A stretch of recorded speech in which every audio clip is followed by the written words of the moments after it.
The Three Little Javelinas by Susan Lowell, illustrated by Jim Harris. Once upon a time, way out in the desert, there were three little javelinas. Javelinas are wild, hairy southwestern cousins of pigs.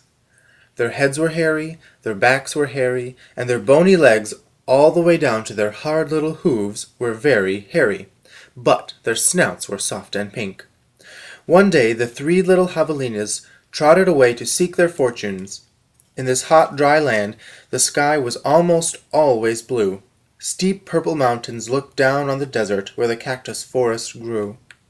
Soon the little javelinas came to a spot where the path divided, and each one went a different way. The first little javelina wandered lazily along. He didn't see a dust storm whirling across the desert until it caught him. The whirlwind blew away and left the first little javelina sitting in a heap of tumbleweeds.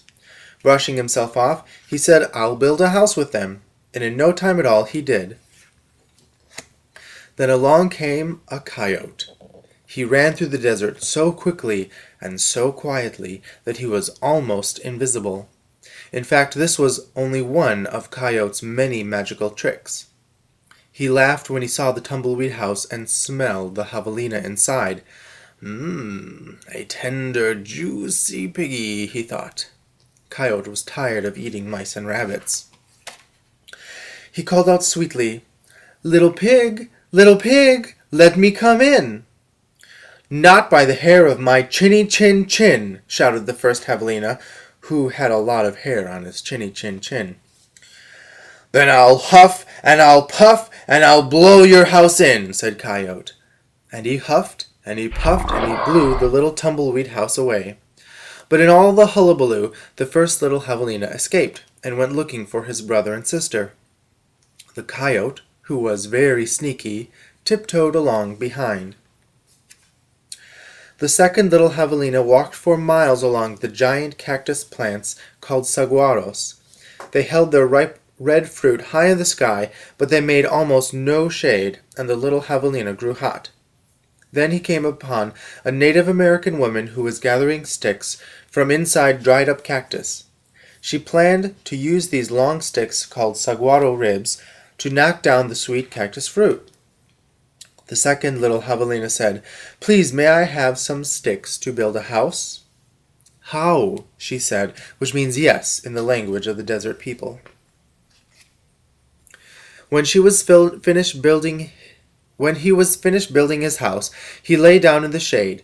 Then his brother arrived, panting from the heat, and the second little javelina moved over and made a place for him. Pretty soon, Coyote found the saguaro rib house. He used his magic to make his voice sound just like another javelina's.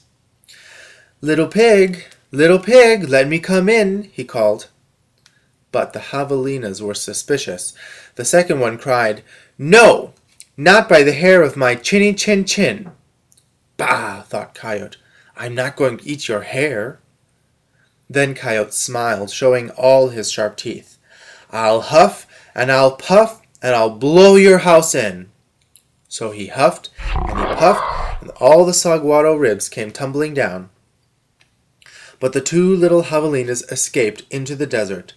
Still not discouraged, Coyote followed. Sometimes his magic did fail, but then he usually came up with another trick. The third little javelina trotted through beautiful palo verde trees, with green trunks and yellow flowers. She saw a snake sliding by, smooth as oil. A hawk floated round and round above her. Then she came to a place where a man was making adobe bricks from mud and straw. The bricks lay on the ground, baking in the hot sun. The third little javelina thought for a moment and said, "May I please have a few adobes to build a house?" "Sí," answered the man, which means yes in Spanish, the brickmaker's language. So the third javelina built herself a solid little adobe house, cool in the summer and warm in the winter. When her brothers found her, she welcomed them in and locked the door behind them. Coyote followed their trail.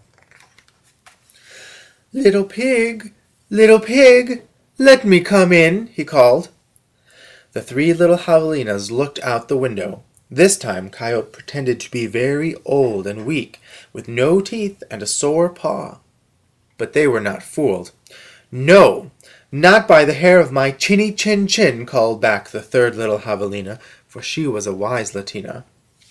"Then I'll huff, and I'll puff, and I'll blow your house in," said Coyote. He grinned, thinking of the wild pig dinners to come. "Just try it!" shouted the third little javelina. So Coyote huffed and puffed, but the adobe bricks did not budge. Again Coyote tried. "I'll huff, and I'll puff, and I'll blow your house in!" The three little javelinas covered their hairy ears, but nothing happened. The javelinas peeked out the window. The tip of Coyote's raggedy tail whisked right past their noses. He was climbing up to the tin roof. Next, Coyote used his magic to make himself very skinny. "The stovepipe!" gasped the third little javelina. Quickly she lighted the fire inside her wood stove. "What a feast it will be!" Coyote said to himself. He squeezed into the stovepipe. "I think I'll eat them with red-hot chili sauce." Whoosh! Sizzle! Then the three little javelinas heard an amazing noise. It was not a bark. It was not a cackle. It was not a howl. It was not a scream. It was all of those sounds together. Yip! Yip! Yeah! Away ran a puff of smoke, shaped like a coyote. The three little javelinas lived happily ever after in the adobe house. And if you ever hear Coyote's voice way out in the desert at night, well, you know what he's remembering.